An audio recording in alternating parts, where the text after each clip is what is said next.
Hi everyone, this is Chandra Chaudhary और आज हम करेंगे class 11th biology crash course term 2 चल रहा है और चैप्टर चल रहा है आपका ट्रांसपोर्ट इन प्लांट्स और आज हम करेंगे इसका लेक्चर नंबर 5।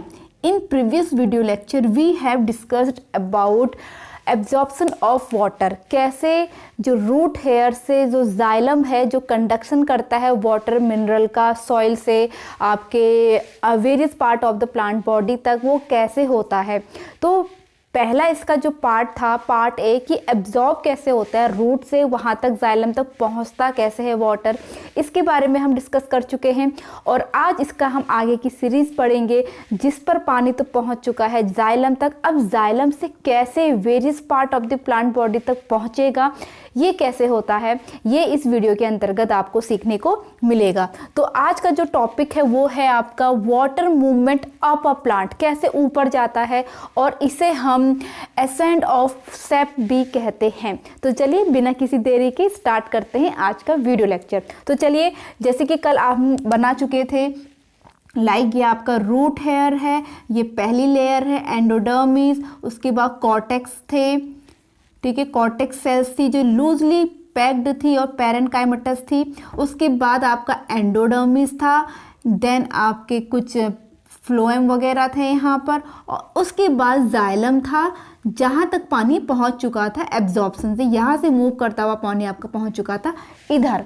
अब पानी यहाँ से ऊपर को मूव कैसे करेगा, तो इसके लिए प्लांट में दो प्रोसेसेस होती हैं, या दो मैं कह सकती हूँ कि रिस्पॉन्सिबल होते हैं दो चीज़ें। अब वो क्या क्या चीज़ें होती हैं। फर्स्ट चीज़ रिस्पॉन्सिबल होता है इसके लिए जिसे हम कहते हैं रूट प्रेशर। पहला है root pressure. Root pressure responsible होता है आपके प्लांट मूवमेंट में, वाटर मूवमेंट जो अप होता है प्लांट में, रूट प्रेशर। अब देखिए ये क्या है, इसको समझिए। तो इसके लिए सबसे पहले जो कंडीशन लगती है, जब कोई भी ट्रांसपिरेशन ना हो रहा हो या वेरी लो हो, व्हेन ट्रांसपिरेशन, अब इसको समझेंगे जिन्हें ट्रांसपिरेशन के बारे में नहीं मालूम है, इसको अभी थोड़ी देर में समझेंगे। When transpiration is very low और नो, या तो हो ही ना, नो ट्रांसपिरेशन, ठीक है, जब कोई ट्रांसपिरेशन की प्रोसेस नहीं हो रही हो। लेकिन क्या होता है, जो रूट हेयर है यहाँ पर से कंटिन्यूसली वाटर एब्जॉर्ब होता जाता है और वो पहुँचता है जाइलम तक। समझ में आ रहा है। तो यहाँ पर इस चीज़ को ऐसे समझो कि सपोज ये कोई प्लांट है, ये लीफ है, छोटे प्लांट की मैं यहाँ पर बात कर रही हूँ, ठीक है, ये आपके ग्राउंड पार्ट का है, अंडर द ग्राउंड, ये आपका रूट हेयर है। तो प्लांट आपका यहाँ तक कंटिन्यूसली जाता है, तो उससे क्या होगा, यहाँ पर कोई ट्रांसपिरेशन की प्रोसेस नहीं हो रही है लीफ में या कोई भी प्लांट बॉडी पार्ट्स में। तो यहाँ पर कंटिन्यूसली जब आपका वाटर जाते रहता है तो एक प्रेशर बन जाता है यहाँ पर। खुद ही देखो, जब हम किसी चीज़ में धक्का मार के डाले जा रहे हैं, वो जिस एंड तक जाएगा वहाँ से वो ऊपर उठना अपना स्टार्ट हो जाएगा। तो यहाँ से पानी हल्का हल्का उसका लेवल क्या होता है, ऊपर उठने लगता है। तो यही क्या कहलाता है, आपका रूट प्रेशर कहलाता है। यहाँ पर आपका रूट प्रेशर फॉर्म हो जाता है, रूट प्रेशर। अब इसके बारे में हमको समझने के लिए हम एक एक्टिविटी कर सकते हैं जो आपके NCERT बुक में दी है, कि हमने एक छोटा सा प्लांट लिया और उसको हॉरिजॉन्टली ऐसे कट कर लिया नियर द ग्राउंड। जैसे सपोज ग्राउंड है, उसके नियर द ग्राउंड उसको हॉरिजॉन्टली ऐसे कट कर लिया।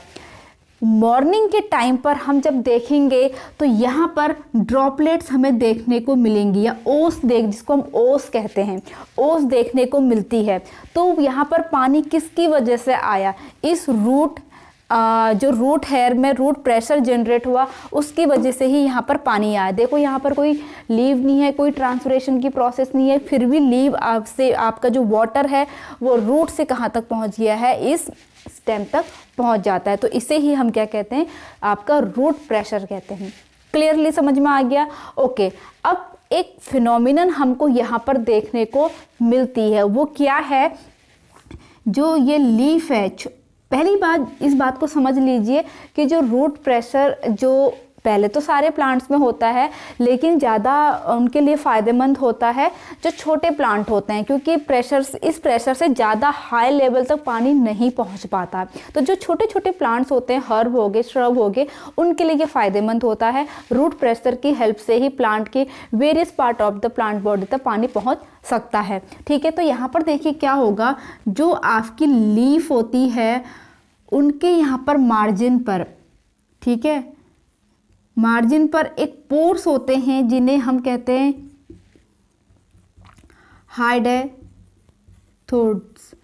हाइडेथोड्स जिन्हें बोला जाता है हिंदी में, इन्हें जल रंध्र कहते हैं, जल रंध्र कहते हैं। तो यहाँ पर एक फिनोमिनन देखने को मिलेगा, वो क्या होता है, due to this root pressure यहाँ पर क्या होगा कि मॉर्निंग के टाइम पर या इवनिंग तो नहीं, रात में या मॉर्निंग सुबह के जो समय होता है वहाँ पर हमें जो छोटे प्लांट होते हैं उसकी लीफ की मार्जिन में हमें लिक्विड या ड्रॉप्स देखने को मिलती है इस ढंग से। ठीक है, ये लूज, अब ये ड्रॉप कहाँ से आई है, ऑब्वियसली लीफ के अंदर से आई है। तो ये जो लॉस हुआ है ये ड्यू टू द आपका जो जनरेट हुआ है रूट प्रेशर, उसकी वजह से हुआ है, और इस फिनोमिनन को कहते हैं गटेशन। तो यहाँ पर एक चीज़ आपको पढ़नी है, गटेशन। गटेशन क्या है, जो मैंने अभी समझाया। देखिए, गटेशन आपका loss of water as liquid, देखिए लिक्विड आ रहा है, एज लिक्विड इन या लिक्विड फ्रॉम हाइडेथोड्स, हाइडेथोड यानी कि जल रंध्र के द्वारा जो वाटर है वो लिक्विड के फॉर्म में लॉस होता है प्लांट में, उसे हम गटेशन कहते हैं। और ये पानी यहाँ तक कैसे पहुँचता है, due to the presence of root pressure की वजह से यहाँ पर पानी पहुँचता है। आई होप ये जो पहला आपका पॉइंट था रूट प्रेशर वो क्लियर हो गया होगा। चलिए अब जो दूसरा है यहाँ पर रिस्पॉन्सिबल, उसको समझते हैं। दूसरा है ट्रांसपिरेशन पुल। ट्रांसपिरेशन पुल, अब ये क्या है, अब ट्रांसपिरेशन पुल को समझने से पहले आपको ट्रांसपिरेशन की प्रोसेस समझनी होगी कि ट्रांसपिरेशन होता क्या है। तो देखिए, जो भी पानी एब्जॉर्ब किया जाता है लीफ में, ठीक है, ये पूरे होल बॉडी पार्ट से जो पानी पहुंचता है, जितना भी रूट हेयर या रूट के द्वारा जितना भी पानी एब्जॉर्ब किया जाता है, तो यहाँ पर एक चीज़ समझ लो, जितना भी पानी एब्जॉर्ब किया जाता है उसका ओनली 1% से भी कम यूज़ किया जाता है फोटोसिंथेसिस की प्रोसेस में, या कोई भी जो भी चीज़ें हो रही हैं प्लांट बॉडी के अंदर। ठीक है, और बाकी जो रेस्ट पानी है वो आपका ट्रांसपिरेशन की प्रोसेस के द्वारा आपकी प्लांट बॉडी से चला जाता है बाहर। अब ट्रांसपिरेशन है क्या, आपको इवेपोरेशन की प्रोसेस पता है, जहाँ पर वाटर जो है वो आपका कन्वर्ट हो जाता है वाटर वेपर में। तो सेम चीज़ यहाँ पे loss of water in the form of water vapour is called transpiration in plants. Plants के जो लीफ हैं उसमें जो स्टोमेटा प्रेजेंट होते हैं, आपको पता है स्टोमेटा खुले हुए होते हैं, बंद होते हैं, तो स्टोमेटा जो खुले हुए होते हैं वहाँ से जो वाटर है एक्सेस अमाउंट में लीफ में जो प्रेजेंट है वो एज अ वेपर बन के वहाँ से क्या हो जाता है, ट्रांसपिरेट हो जाता है। ठीक है, इसी को हम ट्रांसपिरेशन कहते हैं। है क्या, देखिए, transpiration loss of water as vapour from plants. Plant में से वाटर का एज अ वेपर की फॉर्म में लॉस होना क्या कहलाता है, ट्रांसपिरेशन कहलाता है। अब देखिए, अब इस चीज़ को समझिए, ये होता कैसे है। जो आपकी प्लांट बॉडी में या मार्जिन के यहाँ पर जैसे आपके हाइडेथोड्स होते हैं, उसी तरह से यहाँ पर प्लांट आपके क्या होते हैं, स्टोमेटा होते हैं। यहाँ ये स्टोमेटा है। स्टोमेटा का जैसे कि स्ट्रक्चर सभी को पता है, किडनी शेप का होता है, आपके डाइकॉट्स में, और जबकि आपके मोनोकॉट्स में डंबल शेप का होता है।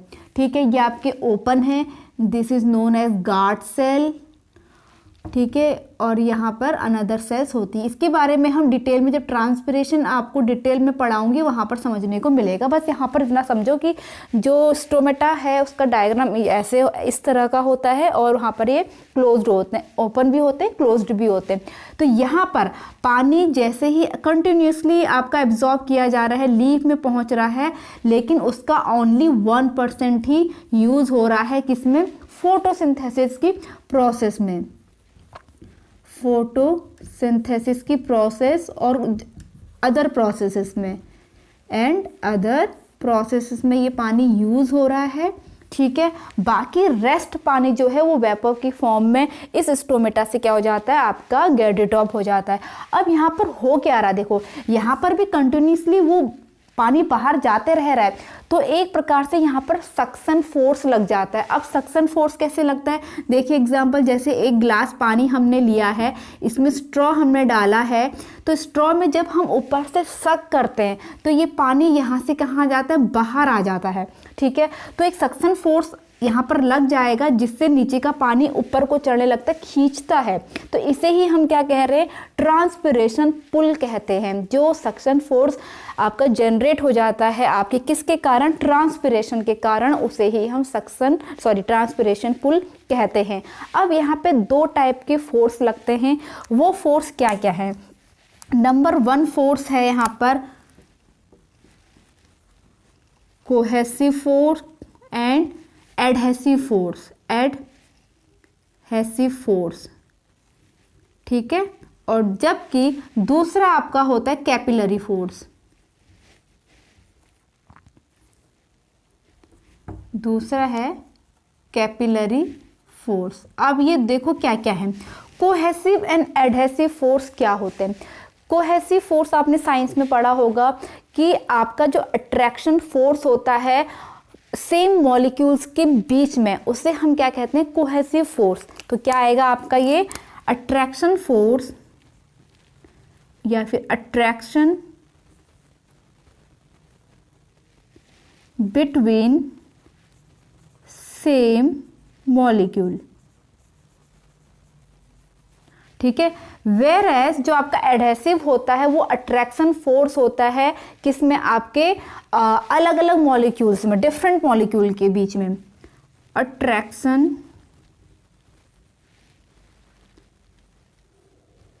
Between different molecule. तो देखिए अब होता क्या है, जैसे ही पानी आपका यहाँ जाइलम तक पहुँचा, अब देखिए वहाँ पर बहुत सारी चीज़ें हैं। तो यहाँ पर जैसे कि एक आपकी जाइलम मैंने यहाँ पर बनाया है, अब पानी यहाँ तक पहुँच चुका है। तो यहाँ पर 2 टाइप के, जो ट्रांसपिरेशन पुल में 2 टाइप के फोर्स यहाँ पर वर्क करेंगे कि कैसे वो कॉन्टिन्यूसली नीचे से पानी ऊपर तक जा रहा है। तो पहला लगता है जैसे कि कोहेसिव फोर्स, आपके सेम मॉलिक्यूल्स के बीच में जो लग रहा है। अब एडहेसिव फोर्स जो आपके डिफरेंट मॉलिक्यूल के बीच में लग रहा है। पहली बात देखो, वाटर के मॉलिक्यूल वाटर के साथ अटैच्ड हैं तो उसके लिए कोहेसिव फोर्स है। और यहाँ पर जो आपकी ये लाइनिन है लिग्निन वॉल जो है, यहाँ पर आपकी लिग्निफाइड वॉल है किसकी, जाइलम की, तो उसके बीच में और वाटर के बीच में जो अट्रैक्शन फोर्स लगेगा वो आपका एडहेसिव है। तो देखिए जैसे कि एक मॉलिक्यूल यहाँ पर वाटर का है, थोड़ा सा इसको बड़ा करके दिखाती हूँ। देखो यहाँ पे लिग्निन वॉल है आपकी, ये आपका वाटर मॉलिक्यूल है, तो इन दोनों के बीच में फोर्स लगेगा, ये अपनी ओर खींचेगा, ठीक है। अब इसके नीचे बहुत सारे वाटर के मॉलिक्यूल, तो इसने इसको खींचा, इसने इसको खींचा, इसने इसको खींचा, तो इन वाटर से वाटर के बीच में कोहेसिव फोर्स लग रहा है। और जो पहला वाटर है और जो आपका लिग्निन की जो यहाँ पर वॉल है जाइलम की, उसके बीच में आपका एडहेसिव फोर्स लग रहा है। तो एडहेसिव फोर्स लग रहा है, जो वाटर जोड़ रहा है वो अपने साथ बाकी नीचे के वाटर को भी खींचता चला ले जा रहा है। तो ये फोर्स वर्क करता है आपका ट्रांसपिरेशन पुल में। तो आई होप ये भी आपको समझ में आ गया होगा। नेक्स्ट है कैपिलरी फोर्स, ये तो बहुत इजी है, ये भी आपको with the help of straw समझ में आ जाएगा। देखिए आपकी जो कैपिलरीज होती है, पतले पतले जो ट्यूब्स होते हैं, पाइप्स होती हैं, उसके बीच में जैसे पानी का लेवल इतना है तो वहाँ पर ऑटोमेटिकली पानी क्या हो जाता है, ऊपर आ जाता है। आप कोई उसको पतली सी ट्यूब को अगर वाटर के ग्लास में डालोगे, ठीक है, तो जितना लेवल वाटर का होगा तो उस पाइप में वो लेवल उससे ज़्यादा होगा। तो ये क्या कहलाता है, कैपिलरी फोर्स कहलाता है। तो ये फोर्स वहाँ पर काम करता है ट्रांसपिरेशन पुल में।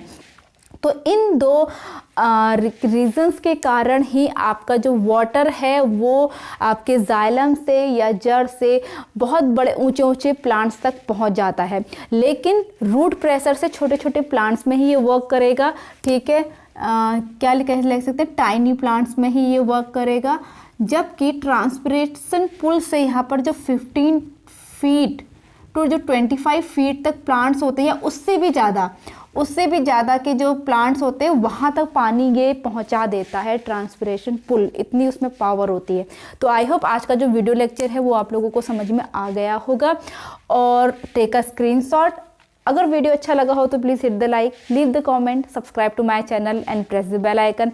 मैं मिलूंगी अपनी नेक्स्ट वीडियो के साथ, नए टॉपिक के साथ। तब तक के लिए stay tune, stay healthy, stay connected. Bye bye.